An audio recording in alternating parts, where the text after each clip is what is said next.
morning. It's Thursday, August 20th, 2015. This is your morning edition on I-24 News. Coming up later today, 8 Turkish soldiers are killed by a PKK bomb amidst great political turmoil as the government officially announces its failure to form a new coalition. U.S. Republican presidential hopeful Mike Huckabee is in Israel. Our diplomatic correspondent Tal Shalev sat down with him for an interview. And later on in the show, on a lighter note, 107 years ago this week, the very first animated film was released. Good morning, I'm Meredith Ross, and we begin today in the Siirt province in southeast Turkey, which was rattled yesterday by a PKK bomb that killed 8 soldiers. In a separate incident, 2 people were arrested after attempting to attack the Dolmabahce Palace in Istanbul, a popular tourist attraction which houses the Prime Minister's offices. This latest bout of violence comes as the government announces its failure to form a new coalition, leaving the country in uncharted political waters. Prime Minister Ahmet Davutoglu met with President Recep Erdogan to formally give up on forming a coalition government with opposition parties, paving the way for fresh elections just months after the ruling AK party lost its long-standing overall majority in June polls. For now, Turkey looks like it is in danger of being ruled by a fractured interim administration until Sunday, November 22nd. That's exactly 90 days after Erdogan is expected to call the polls, when the August 23rd deadline is to form a government which will officially expire.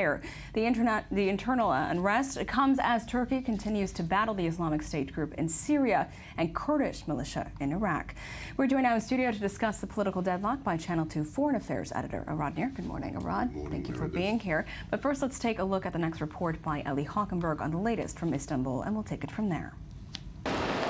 8 Turkish soldiers were killed Wednesday in a bomb attack in their vehicle in southeast Turkey. They died when a remote-controlled explosive device laid by militants on a road in the Silvan district was detonated.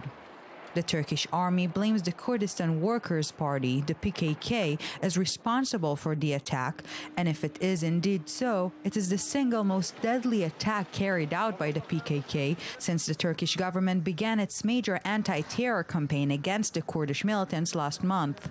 Also today, the Turkish police arrested 2 gunmen in Istanbul after reports of explosions and gunfire near the entrance to one of the city's major tourist attractions and the home to the Turkish Prime Minister's offices, the Dolmabahce Palace. At least 1 policeman was slightly injured. But Turkey's problems do not stop there, as the attempts to form the next government have officially failed, and the country is now heading for elections. There is no way those who turn politics into a school theater could understand the problems of this country and find solutions. I feel very disappointed for my country and for my people. If you have a claim, here is your chance to prove it. We are heading rapidly towards an election. The Turkish Prime Minister Ahmet Davutoglu formally ended attempts to form the next government on Tuesday after weeks of coalition talks failed. The Turkish leader has been trying to find a junior coalition partner since the AK party lost its parliamentary majority in the elections in June, leaving it unable to govern alone for the first time since it came to power in 2002. So, Iran, could this be the end of the AK party? I don't think so. This may be a new chapter in the AK party's story. What we are seeing now is Recep Tayyip Erdogan's assessment or reassessment of the situation. He tries to achieve what he did not achieve in the June elections, in which the AKP lost its majority in the government. We must understand that Recep Tayyip Erdogan's ultimate goal is to be a full authority president, or a president with full authority in Turkey. He is willing to gamble on his own future, on Turkey's future, and on the region's future in order to achieve this. Because if he won't be a full-pledged president, then he faces lots of other consequences which he does not want to.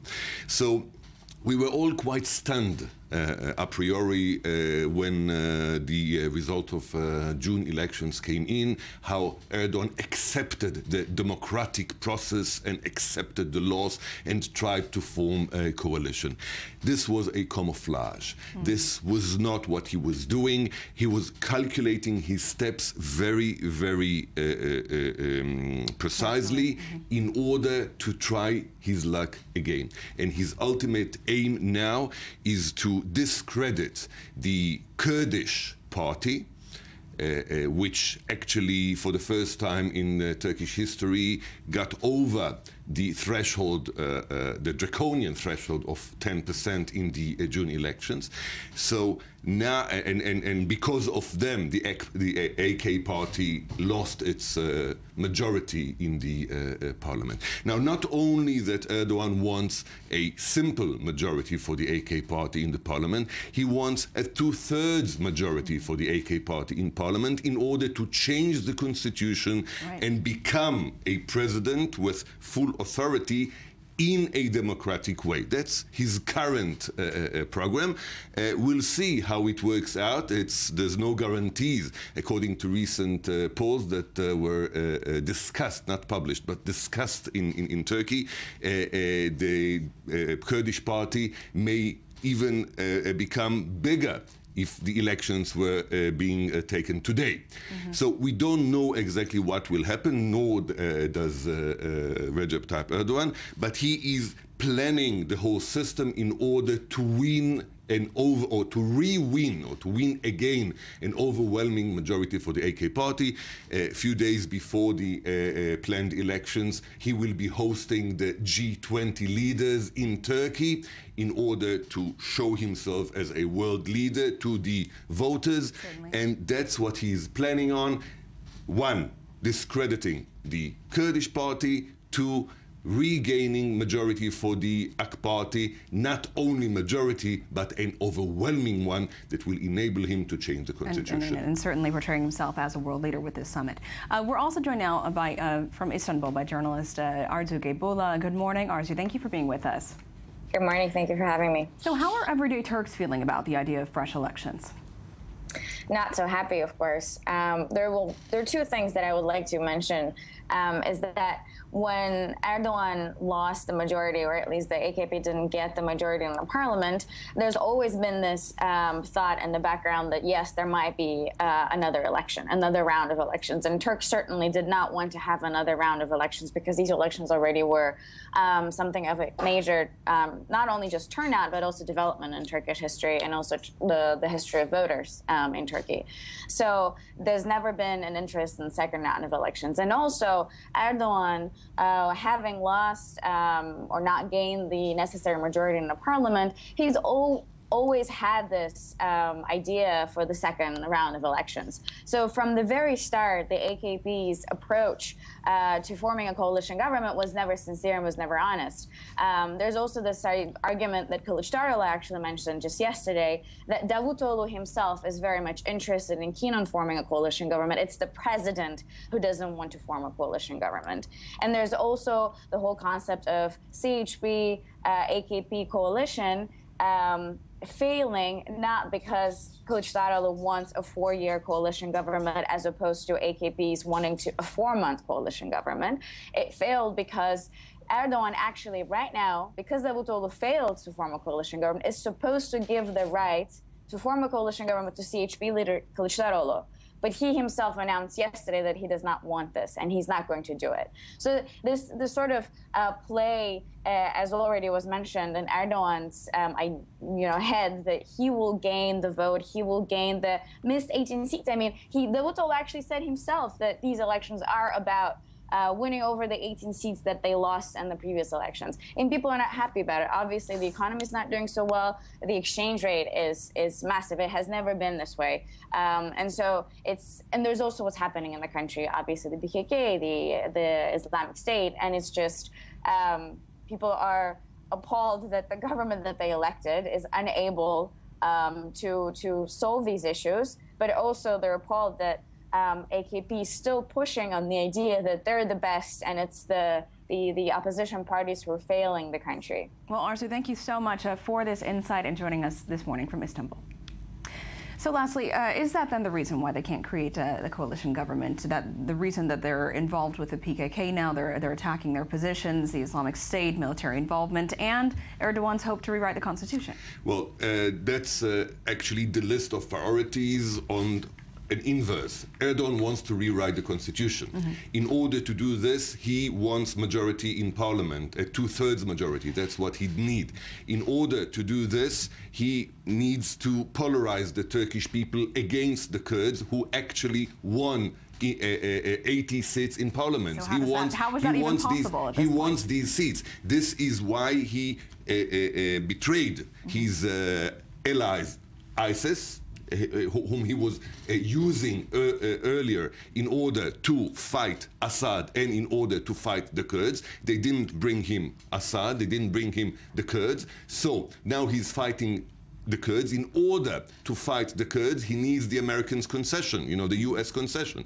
In order to gain this concession, he actually diverted his cannons towards ISIS too. So he's fighting ISIS for the Americans, for them to be quiet when he's fighting the Kurds. Now the Kurds are retaliating in Turkey in these terror attacks, in which he hopes will turn public opinion against them, so they won't vote for them, and they vote for him in order to save them from the terrorists of the Kurds, and so he can change the constitution and become a president with full authority again. So from personal interests to military involvements to economic collapse or difficulties, very, very difficult situation right now in Turkey. Rodnir, thank you so much for being here this morning.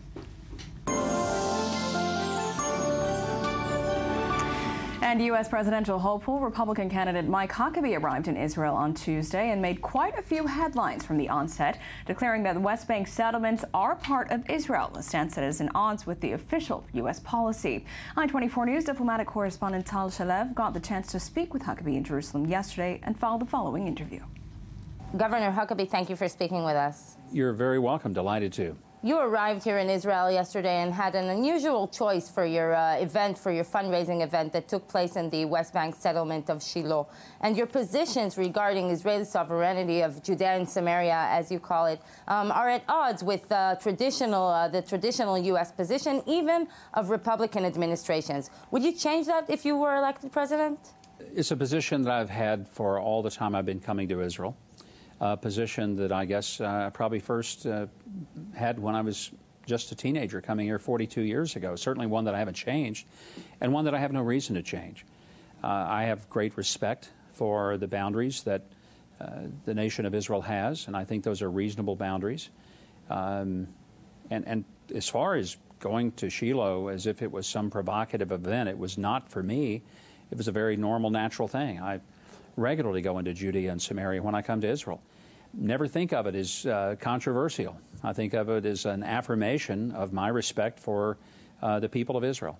And of course, a big topic on this visit has been the Iran deal. And your remarks last month regarding Obama and pushing Israel into the oven has caused quite a controversy. I want to ask you, though, what do you think about people who support the deal, people who came out in favor of the deal? If we're talking about senators or if we're talking about the Jewish community, are they also pushing Israel into the oven? Well, let me be very clear. I never said that Obama was pushing people into an oven. What I said was that this deal would lead Israel to the oven door.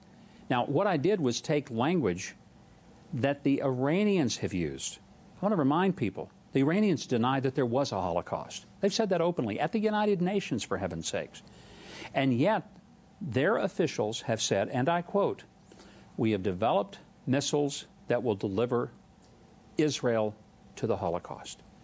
So those are their words. That's their commitment. They've consistently, for 36 years under this regime, said they would wipe Israel off the face of the map. That's what they've threatened.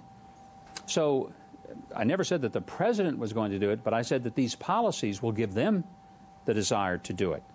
And I think it's a very dangerous place for the world to be when we start trusting a terrorist nation that has funded Hamas, Hezbollah, that has built many of the IEDs that have killed American soldiers in Iraq and Afghanistan. it's a dangerous place when we put any power and money in the hands of a government that financed the bombing of over 200 Marines in Lebanon. This is a rogue state, a rogue nation. I was here last August when the Iranian-financed Hamas rockets were firing out of Gaza, indiscriminately aimed towards civilian population, hopefully to kill children and innocent people in Israel. This is not a government anybody should trust. You shouldn't sit at the table with people who have acted in such a barbaric way and say, we think if we give you money and give you weapons, that you'll suddenly start behaving. There's no basis to believe that. I want to touch another topic, a more internal American topic. You voiced a very harsh position regarding abortions recently, and most of your fellow candidates in the Republican Party have similar positions. Are you not concerned this might drive women voters away? Not at all. I mean, increasingly people in America are pro-life. Over the past few years, the interesting fact is more Americans identify as pro-life than not, and because younger women are more pro-life than their mothers and grandmothers. And science has had a lot to do with that, the sonograms, the fact that we know more about the origins of life because of DNA, and when a person really has that imprint of who they are. And I think increasingly people are beginning to act and understand, maybe enhanced by some of the horrible videos people have seen from Planned Parenthood, that this is not the kind of behavior that civilized people carry out to destroy and then sell the body parts of an unborn child. So you're not willing to accept abortions under any circumstances? I believe in life. It's simple as that. I believe the respect of life. I think it doesn't matter if it's a life in the womb or if it's a life of an 8-year-old child who's living under a bridge because he's homeless, or if it's a life of an 80-year-old person in a long-term care center. I revere, respect, and honor life, and I think it's what makes a civilized people truly civilized. And last question, the Israel stop has basically become a must-stop for almost every Republican presidential hopeful. Do you think this will help you in the polls? You know, I didn't come here because of polling information. A lot of Republicans most likely will show up and make their obligatory visit to Israel. That's fine. But for me, this is one of dozens and dozens of visits that I've made over 42 years. I was here 3 times last year. I've been here twice this year. So I don't think anybody who knows me and my record and relationship with Israel thinks that Mike Huckabee showing up in Israel to come over and check the box and wave at the Israelis and say, yes, I support Israel. I expect you'll see Republicans do that, but when they can demonstrate that they have had the depth of relationship that I've had, then maybe they can have that same credibility. Governor Huckabee, thank you very much. Thank you. And let's say good morning to Ami Kaufman, who joins us daily to discuss the news we've missed while scanning the headlines. Good morning, Meredith. How are you? Good. Doing well today. Just a reminder, you know, that Mike Huckabee that we just saw, he's polling very badly. He's got these single-digit numbers. He's pretty much at the bottom of the pack of the Republican candidates. He's got a lot work ahead of him. Yeah, he does. So I don't know if this trip is going to really help him out that much. We'll see. We got to talk to him. So, we're going to start with Mohammed Alan, the man who was in administrative detention, hunger striking for 65 days. The Supreme Court of Israel ruled that they were freezing the order because he was suffering from brain damage. Apparently, an MRI saw. It's a very strange ruling, I have to say. According to the ruling, Alan is going to remain in the intensive care unit at the Barzilai Medical Center in Ashkelon, and if it is discovered that he suffered neurological damage, the administrative order would be revoked altogether. Right now, his family and his parents and his brothers and sisters can go visit him like a normal person that's staying at a hospital. He's no longer a prisoner. But if he does get better, his situation will be reviewed again by the court, and he could be put again in administrative detention. Basically, I think what it was found that he has sustained brain damage. Sustained brain damage. The problem is Israeli doctors do not yet know if it is irreversible brain damage. Okay. That's what they don't know yet. So, basically, what this court order I think is saying is that if you are in a coma or if you suffer brain damage, you are a free man. but if you get better, we'll put you back in administrative detention. It's a very, very odd, in my view, it's a very embarrassing court order by the Israeli courts. I think we're going to see a lot more repercussions about this pretty soon. Yes, I think you're right. Moving on to pretty odd news from Hamas and Gaza. Hamas has claimed that it catched an Israeli spy, which is actually a dolphin. Oh. Yes, Does it have a GoPro on it? That's what that picture shows. The Palestinian publication Al Quds said that they caught the elite Hamas's elite unit of sea commandos caught this dolphin infiltrating their sea area next to Gaza. The militants grew wary of the dolphin due to its what they call suspicious movements. That is very suspicious. They took it out of the water and they said that they found some equipment on it that was a device that was capable of firing arrows with the capability of wounding or even killing a human. That is really strange. No pictures of this, by the way. Yeah, this is just stock photo. This is just a stock photo. But, they didn't put any pictures of it, and it's just that's right a really now we're bizarre relying story. on Can I admit Hamas that I didn't even realize we had dolphins in the area? Well, we do actually. We do? Right here out in Jaffa, sometimes you get lucky and see some dolphins if you're lucky. They come that close to shore. They do. Yeah. Really? So right behind me. Wow. Yeah. Interesting. I actually, I served in the Navy. Armed with arrows, apparently. I served in the Navy, in the Israeli Navy for 3 years, and I saw dolphins quite regularly. Really? Yeah. Well, that makes me want to go hop on a boat and go see them. Hostile dolphins. Right. Not the ones with the arrows shooting at people, right? You don't want to see those. No.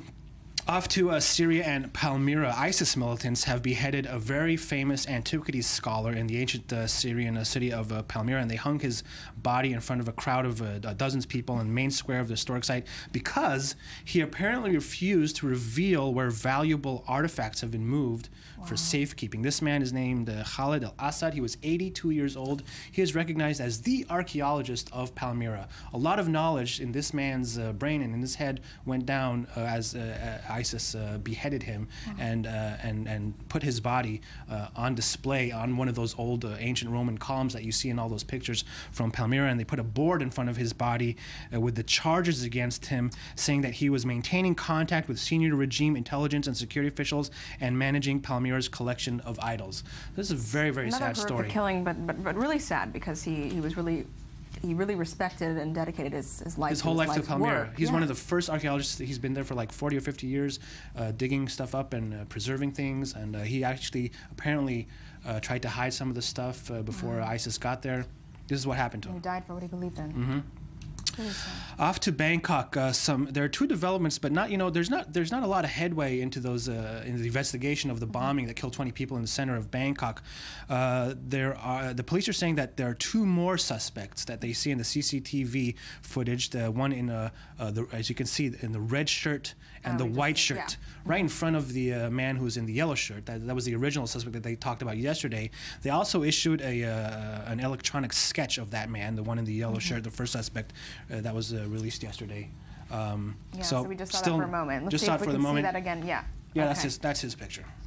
And it's just hard to believe that this is, how accurate could this be? Because the CCTV footage is so blurry, it's so low quality. I wonder how they were able to. Some kind of technology they're using to get to that. I don't know how they do that.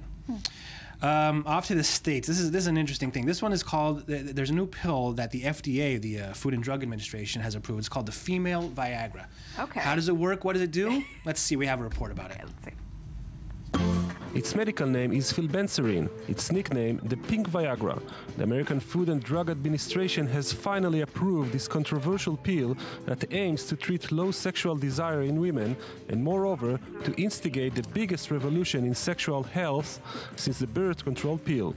That I could go without sex for the rest of my life, that I have zero interest in sex, is humiliating, depressing, and causes great anxiety and distress in both myself and my marriage.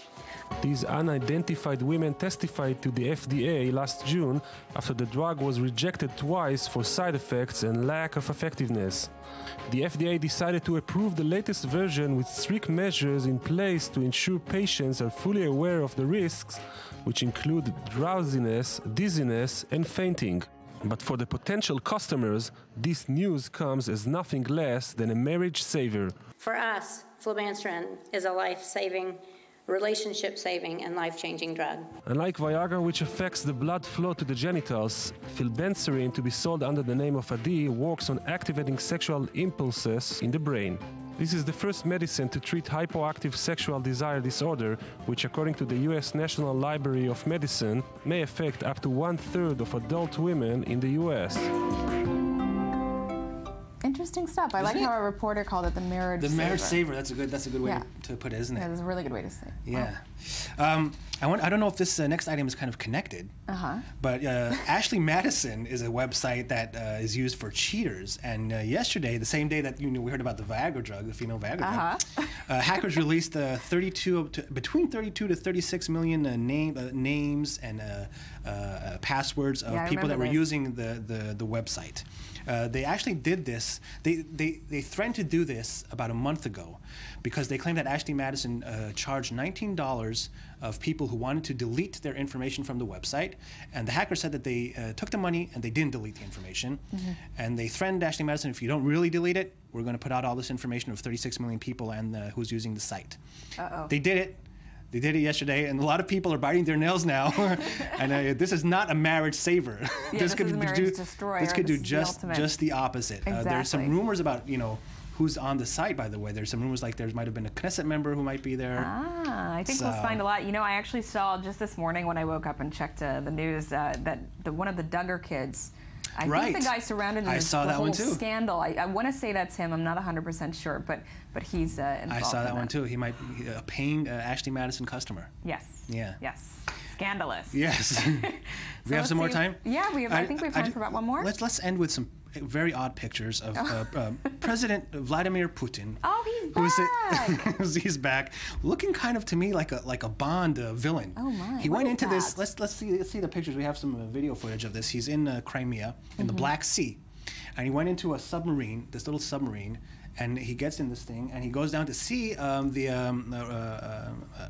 what do you call it? An old Russian ship from the 11th century. Wow.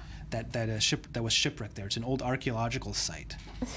So he went down to see. Actually, there's a lot of it might look funny to us, but for Russians, this is actually a very important thing and it also connects to Crimea. He's showing basically that there is a Russian connection to where Crimea is right now. Yeah. There's here in Israel somehow maybe justify what they've done. Right. Well, here in Israel, politicians use archaeology as well to show our connection to this land. This is very similar to what Vladimir Putin is doing right now when he goes into that submarine like a Bond villain, showing that the shipwreck there has something to do with Russia. Okay, well, wow, there he's going under. He's going under there. Bye-bye. Enjoy those. Bye-bye, Vladimir. Yeah, bye-bye, Vladimir. Until next time. Ami, thanks so much. We'll see you on later on the show. And coming up next, the race for the British Labour Party's leadership is heating up, and we'll take a look at its controversial frontrunner, Jeremy Corbyn. But first, let's hear some more of this morning's headlines.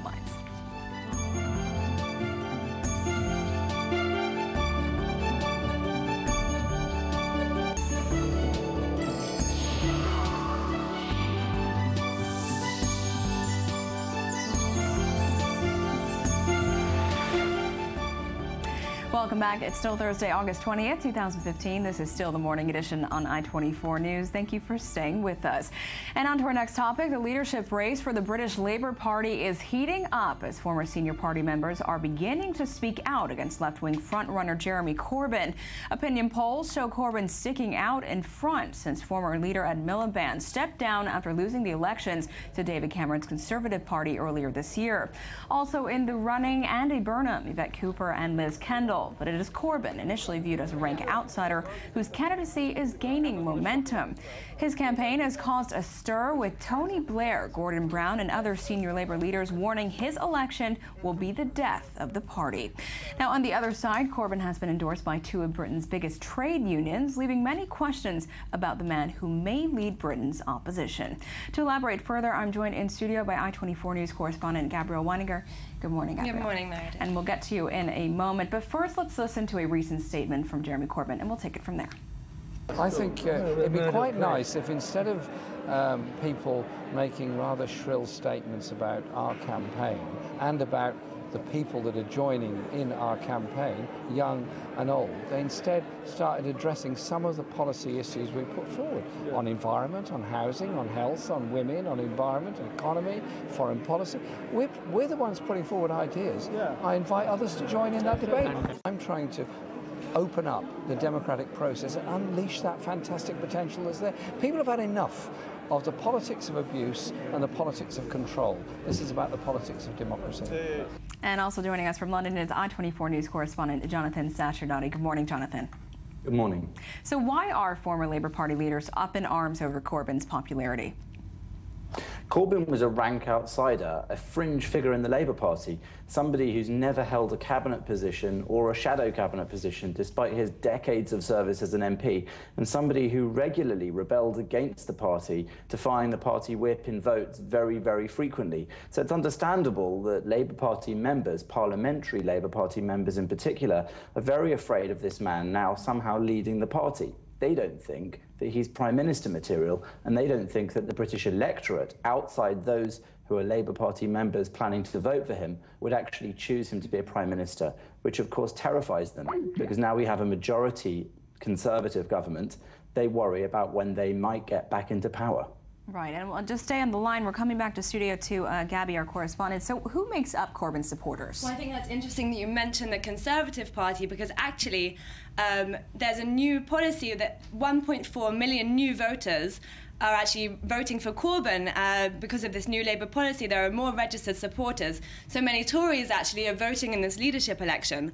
Aside from this, they have a slogan called Tories for Corbyn, which is, you know, very amusing, quite gleeful, to bring down the Labour leadership. There's also, of course, the trade unions, as you mentioned. And there's a very strong grassroots social movement of young people who are really supporting this left-wing socialist vision that Corbyn has. So how did he manage to tap into those young supporters? I think a lot of it was wanting to abolish the tuition fees. So this really speaks to the students, it really speaks to the young people. He wants to replace them with grants, take money from corruption, tax avoidance. He believes he can reclaim some 120 million pounds to actually support the tuition fees and replace them with the grants. He also inspires young voters. He really has a line that's, you know, in line with the ordinary Labour leadership, in line with the ordinary Labour voter. And people want to hear him. People want to hear him lead the opposition. People want to hear him change the debate. Let's remember, there's not another election till 2020. So people want to hear this new voice, this inspirational voice, you know, for the next 5 years in Parliament. And we actually do have a soundbite of some of his supporters. Let's have a listen. He is able to engage with young people because he's a conviction politician, and I think there's a lot of young people who've become disengaged with politics, and I think he's someone that young people can relate to. I think it's a change for the Labour Party. I think it's a change for Britain. I think it's a positive change. I think it's positive politics, which I can identify with. It's not it's not the politics of envy, it's not the politics of fear, it's the politics of hope, and it's somebody that I think we seriously have a chance with in the Labour Party. Jeremy has brought real energy to this race. I want to capture that and would involve Jeremy in my team from the outset. I want the people who are drawn to his campaign, particularly young people, to help us rebuild our party from the bottom up, to re-energise it, make it the People's Party once again. So we're coming back to you, Jonathan, there in London. So we can't have this conversation and not mention the scandals surrounding Mr. Corbyn, from him having ties to terrorists and referring to them as friends, to being accused of being an anti-Semite. People in the UK seem to either love him or hate him. Why? That's right. You can hear Andy Burnham there saying that even if he wins the election to be the leader, he will include Corbyn in perhaps his shadow cabinet, certainly in his team, as he puts it. But many are worried that that might be in a foreign policy capacity, because Corbyn's foreign policy is certainly unusual. For decades, he's been known as a fringe member of the party who has been an advocate and a protester and an activist against the war in Iraq, often against the state of Israel in his fervent support for Palestinian statehood. And in so doing, he has found himself quite often inviting and hosting certain extremists in the House of Commons or at other events, and similarly sharing a platform with some people with quite extreme views. This now, under the new scrutiny he's experiencing because of the leadership election is coming out in the national press. We've seen his associations with Paul Eisen, a self-confessed Holocaust denier, who said that Mr. Corbyn attended most of his events and even gave him money. Corbyn himself said he might have given money, he can't remember. We've seen Stephen Sizer, who was banned by his own bishop for what he called anti-Semitic statement on social media. He was banned from social media from more posting like that. He's also a 9/11 truther. But Jeremy Corbyn has written to defend him at the time that he was undergoing controversy. And then just in the last couple of days, we've seen Diab Abu Jaja, an alleged former fighter for Hezbollah, who had called every murdered British soldier a, quote, victory. And we've seen that, in fact, Jeremy Corbyn denied even knowing him, but then when he was confronted with a photograph of the two men together, said that he just simply didn't remember sitting next to him, and in fact advocating for his admission to Britain when he had been banned as an extremist. So he has all these questions to answer, which he's trying to do every time he's confronted with them, simply by saying he's not an anti-Semite and he doesn't support Holocaust denial, but he's spent his career being an anti-racism campaigner. Yet all these people who he is being shown to have been sitting next to, inviting and advocating for within Britain, he's never really until now issued any sort of apology for these extremist views they've had, and still maintains that he just didn't know about them. Right, and this is his entire argument, is that he just didn't realize at the time that these were the people he was associating with and perhaps supporting.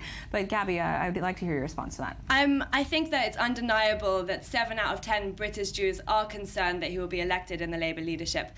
And the fact that he's talking to Hamas and he wants to talk to Hamas and Hezbollah, it's more about his political leaning than, than wanting to... He wants to find a political solution to a military problem. This is his quote, exactly. So I would say that it is controversial and British Jews are concerned, but there is a small amount of fear-mongering going on by the Daily Mail, by The Sun.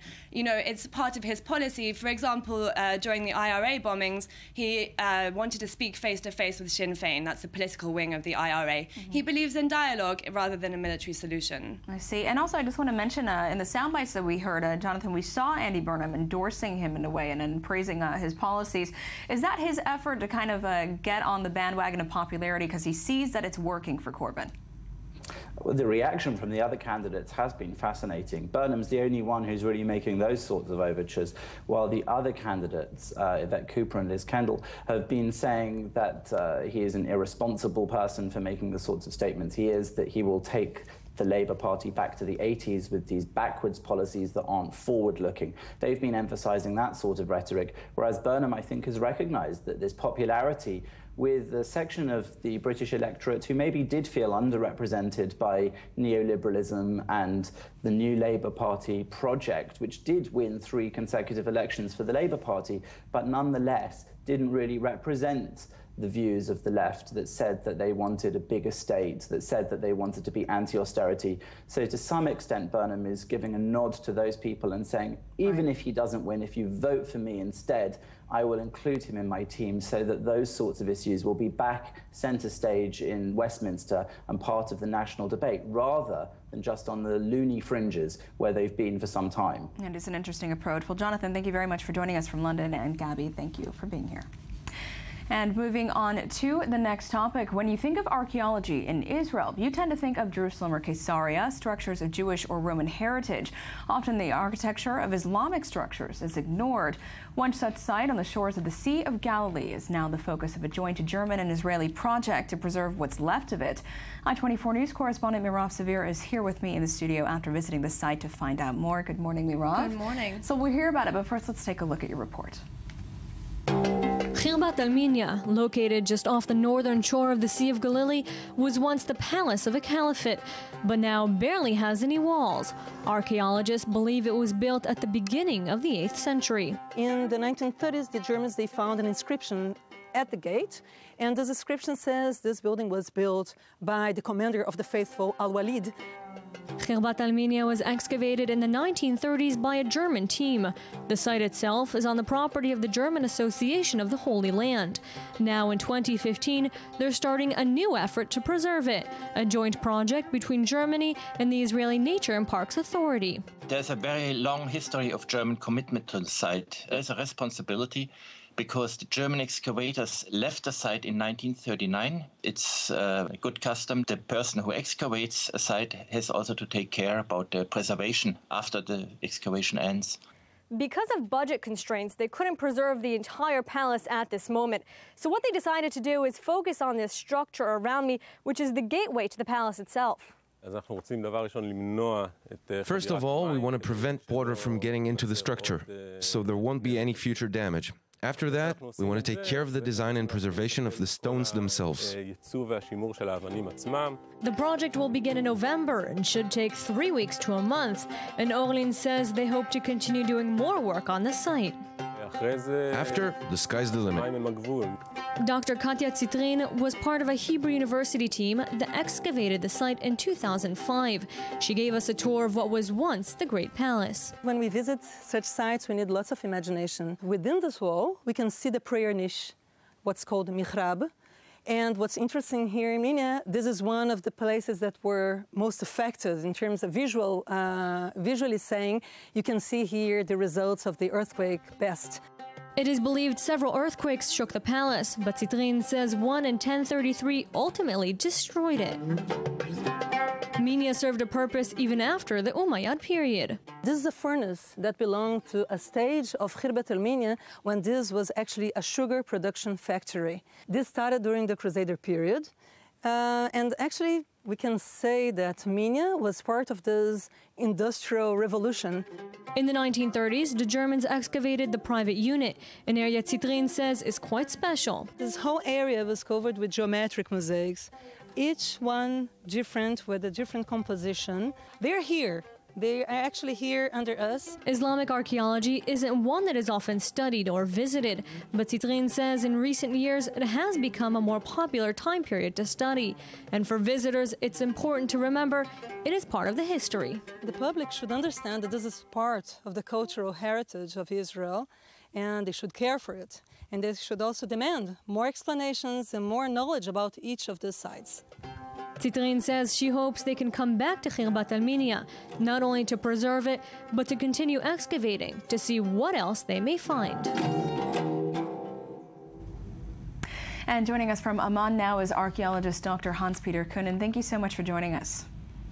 Hello. So tell us about your involvement with this site. Oh, my involvement with the site dates back already several years, and it started with a students' course we made on the archaeological sites on the northwestern shore on the Lake of Galilee, sites like Magdala, Capharnaum, Chorazin, and Khirbet Minya.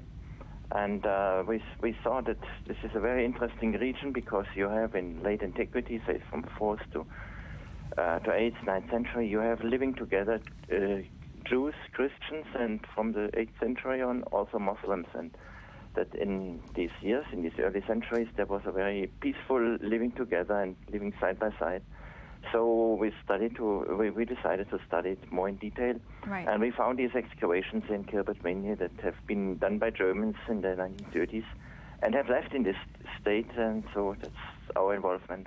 I see. Well, thank you so much for joining us today. Unfortunately, we don't have too much time, but thanks for your insight. Okay. So, Mirab, I know we don't have too much time, but quickly, just how big was it? I mean, how many structures were there within the site? Well, there was just one big structure that was the palace that was divided into many rooms. And so we don't have time. I just want to focus on one thing that Dr. Zitrin, who you saw in the report, told me was the idea they talked about the mosaics, that they had to cover them because a lot of people who do come, maybe not of interest, come and they take these artifacts from the building. So that's something that this Reformation project may have to focus on, is how to keep this structure from being looted from people in the area. But the structure itself was grand, and they say it was amazing for its time period. Well, thank you so much for this and for your report as well. It looks like a beautiful project, very important, and hopefully they'll discover more over time. And stay tuned for more of the Morning Edition, but first we'll bring you some more of this morning's headlines.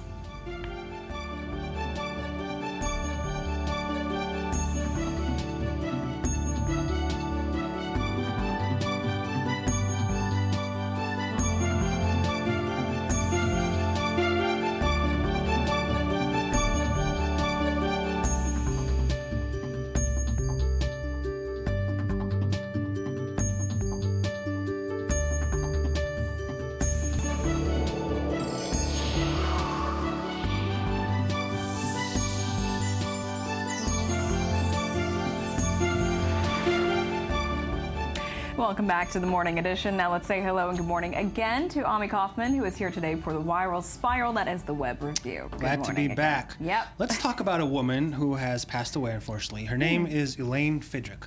But Elaine Fidrick apparently really has something for Hillary Clinton. She did not like Hillary Clinton at all. She said instead of bringing her flowers at the funeral, do not vote for Hillary Clinton.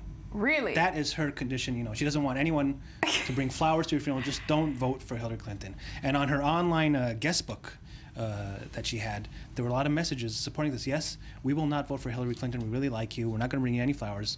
It's not going to happen. Like she can Is her read ghost that. going to haunt I don't the know. campaign office? 'Cause that would be amazing. Well, The ghost thing of is, Elaine she'll Fidrick. never really know if they did or not. You know, vote for Hillary Clinton.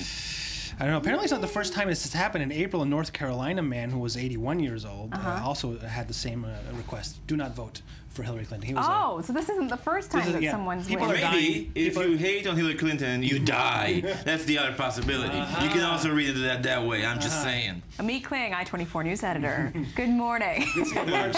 see a large population drop if that's the case in America, because a lot of people really do not like Hillary Clinton. Yeah. So, I don't know. Well, a population drop in general in the world seems like an amazing idea to me. But Yes. I don't know.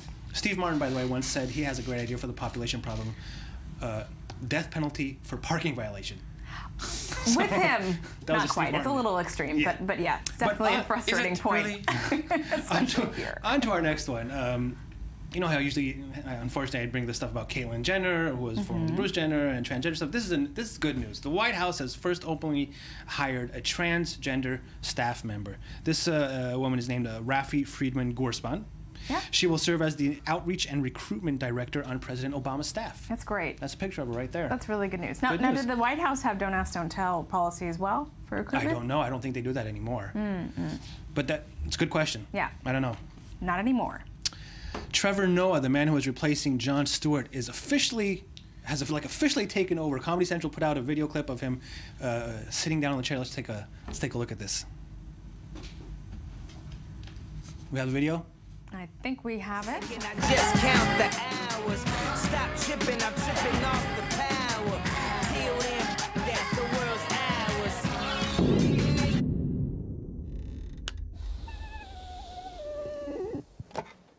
No one man should have all that power. Nice. Looking forward to that one. Yeah. Same chair, different ass. Same chair, different ass. That's a good way to start it. That is not what I expected at all. That guy, really? I don't know. I want to see if he's good or not. It's a good video, but looking forward. How I do you don't know? You're not going to give him a chance? I'm gonna give it a chance. I'm gonna be sitting with this facial expression the whole time. Really? Yeah. Really, Trevor? I think people have a Really? hard time departing with Stewart, and Well, those are he'll big shoes probably he's going to have to yeah. fill. I'm just angry he's gone, okay? He's taking it really personally. I mean, Yeah, jeez. I'm a take it personal kind of guy. Yeah. Lady Gaga is taking something very personal as well. She does not like a company that is called Lictators that has they make ice cream, and they put out an ice cream called Baby Gaga. And she thinks this is an infringement on her, a trademark infringement. Sure. It is actually called, we have a picture of it. It's called breast milk ice cream. Oh no! Again, this Breast happened in milk ice cream. London a few years ago. Yeah. This was like a big I'm sorry, I'm experimental horrified at flavor. the fact that you're both just like totally accepting of the fact that it is a thing. It is a thing. I am horrified, okay? I'm horrified too. So what is the thing? There's breast milk ice cream? That's a thing? Yeah, You mean in it's not London, the first there one? was a shop in Covent Garden a few years ago that released sorry, it. I was not informed I of- went to eat there. I did not taste the breast milk ice Yeah. cream, but I did see it. It's super weird, and it was way more expensive than regular You ice didn't cream. taste it though, did you? Absolutely not. Okay, I didn't think no so. way. I didn't think so. Pistachio Actually, chocolate. it has nothing to do with Lady Gaga. It's called Royal Baby Gaga ice cream. It came out for the birth of the Princess Charlotte, the just a newborn princess. I think And they say they are not going the to. word Gaga. You know. They do other things called John Lemon ice cream with lemon curd and Jiggy Pop. And that's a flavor with crushed popcorn pieces. So these people, Yeah. they do the fun kind of thing. Okay. Well, good luck to them. There are signs of a really weak economy. The Tooth Fairy in the States is paying out less for the second year in a row. It's $3.19 now in the average Tooth Fairy. On the tooth. On the tooth. Oh, It used yeah? to be in 2013. How do they It get was these four. statistics on me? Well, they do a very serious survey of 4,000 people. Visa actually does it. And in 2013, it was $4. And it's been constantly going down. So this is a sign. I think President Obama might have to address this. This is Yeah, really maybe. a sign of a weak economy. Back in the day, my grandparents would give me $10 Per Yeah. tooth. Well, I give 10 shekels now to my kids. That's not a lot. That's just over $2, I think. That's pretty. But you know, here in Israel, I have an excuse, right? So That's I'm not really totally that stingy. Different currency. Yeah. Exactly. 10 shekels is good, right? It's a nice, pretty little coin. Just Talk about autocorrection mishaps. This woman is a mother in Scotland who wanted to give her daughter Laura a 21st birthday gift, and she asked the baker, okay, to put a blonde girl on top. Actually, that we have a picture of the text. Put plain white with white balls dotted with a gray ribbon and bow. I can buy them if you want to save time. Would you be able to put a wee blind girl on top? Blind girl, and that's what she actually got instead of blonde. She got this blonde little doll with a walking stick. You know, one of those blind. What do you call those blind canes things? Oh no! Well, you know what? Autocorrect has struck again. It has. It has. I saw that. That was pretty unfortunate. But hey, I'm sure the cake was delicious. Curb Your Enthusiasm episode with the obituary when he's supposed to write "beloved aunt," and then something else comes out. Yes, I remember that. We can't say that online. We cannot say on television, but it's beloved aunt. Starts with a C. Okay. Best episode. I would have. Best I think. episode. And the next time, I would have been really good at this course back in the day. A university in Vancouver is offering a course in one of today's most lucrative businesses, weed. Oh yeah. This is the class is called Introduction to Professional Management of Marijuana for Medical Purposes in Canada. Okay. And it's a 14-week online course. You study plant production, legalities and regulations, marketing and sales, and medical conditions and drug development. Do you get free samples? Is that why it's you so get popular? everything. It's all inclusive. And if I have time for one more quick one. I think we do have time for one more. In Idaho, they're replacing mile markers. You know the mile markers they put on the highway. The 420 mile markers. 420 is a number that is associated with marijuana, and people are stealing this. All over the country, by the way. It's not only Idaho. They're replacing all the signs with 419.9 so that the druggies will not take the sign. Way funnier to a stoner, if you ask me. You think they would steal that too? I think that's way funnier for a stoner. I think that's funnier. So you think the problem is not solved? I would much rather steal 0.9 marker. I mean, I'm going to keep an eye on this and on this story, and I think we're going to see if the signs are still disappearing. Yeah. Slammed it. And those tooth fairy statistics. And the tooth fairy. Thank you, Ami, for joining My us. pleasure. So now to you. So Yes. you have this week in history for us. I do have that. Okay. I would hope so. So what happened this week in history? All right. We have August 17th, 1908 is the day when what is considered to be the first animated cartoon in history ever was shown. It was called by Phantasmagoria. It was called Phantasmagoria. It was made in France. Now, essentially, there's not any plot to it. It's just line drawings and things morphing. And yeah, you can see it's very simple now. No, but it's pretty cool. I mean, back then, this was the first time they saw animation. And just think how absolutely far out that is. That is absolutely out of. That's not exactly because it's not. Cinema. It was insane, but people saw a piece of reality. This was just completely new visual. Yeah. Now, it's of course it influenced a bunch of stuff like that. That cartoon with the line guy. The Mr. Line character thing. That's obviously very influenced. Now it's just morphing, and the way it did it. There's over 700 drawings in this thing, and it's it's just a few minutes. It's beautiful. What's going on here is they drew it on paper, and they drew similar lines on a piece of glass, and they put them together, and then just stop motion animated it. So that's how they do the whole morphing thing. Wow. With glass and sort of blackboard or black paper. Yeah, Emile Cole, Emile Cole, that's the guy. Emile Cole. People must have been really fascinated by this. They were, and there it goes. There it goes.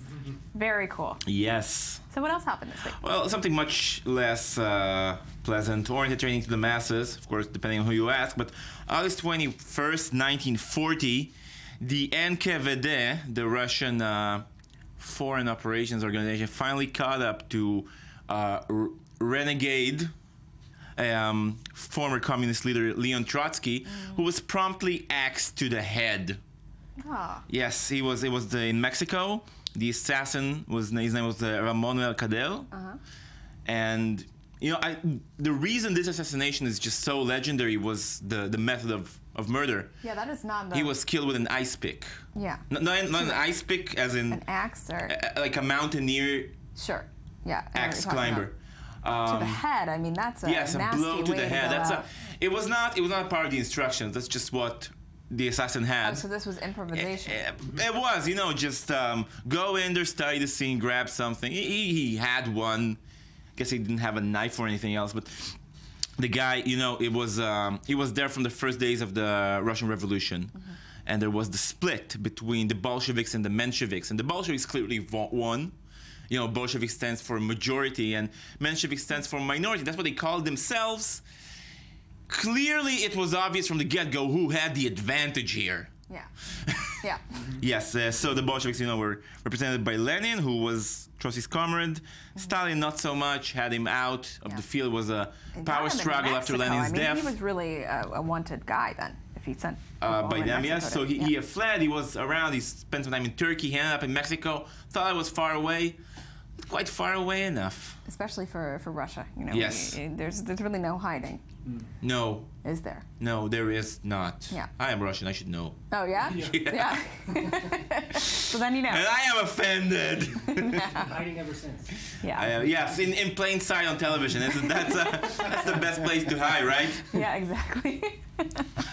Okay, so what else happened this week? Anything more cheerful, perhaps? I don't know if cheerful would be my word, but it's not a bad thing by any measure. But August 18th, 1958 is the day that Nabokov's Lolita was first published. Now, you know, that's a book that generated just a massive controversy at the time.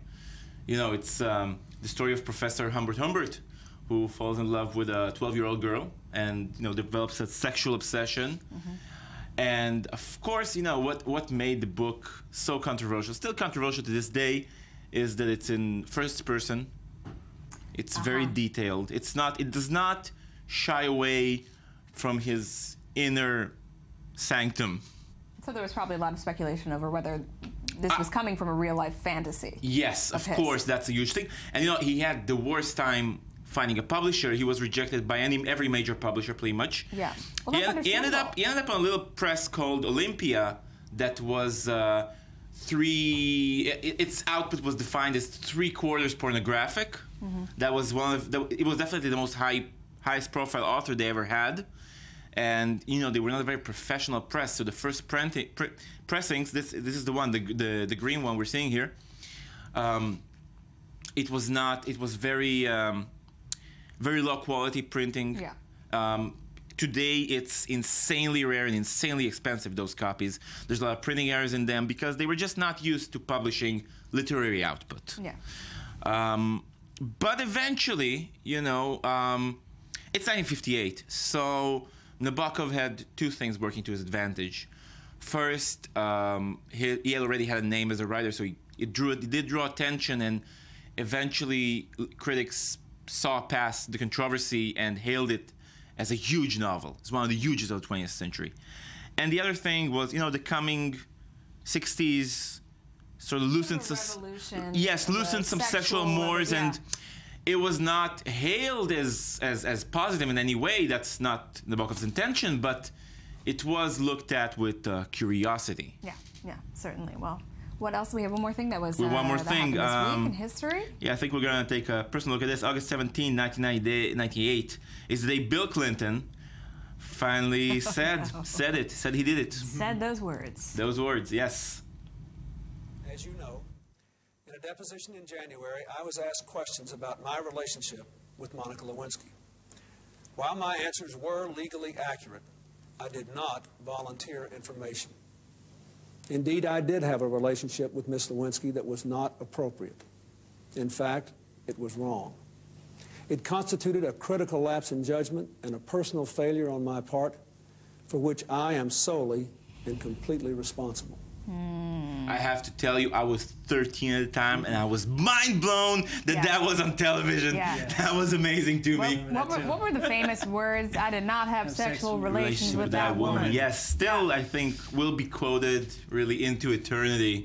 Yeah, and there's, you know, still a lot of rumors about Clinton and his supposed love life now. So yes, he still hasn't going really around. shied away from all that. No. Even though Hillary is now the front runner of the Democratic Party. So. Well, you know, I mean, obviously it's all very much in the dark. If it happened, it happened. Yeah. But I think it's coming up too because she's running. You know what? Yeah. That's true.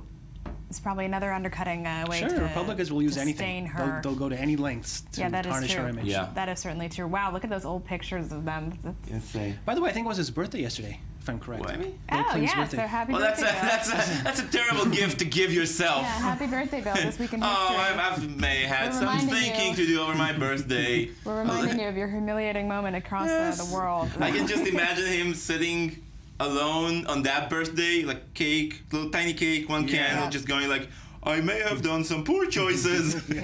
All right, well, with that, we will finish. Amit, thank you very much for being here. Ami Kaufman, thanks as always. And that's it for our show this morning. Thank you for watching. We'll be back here tomorrow morning for the news to start your day. And in the meantime, you can follow us on Facebook, Twitter, and the I-24 News website. Have a great day.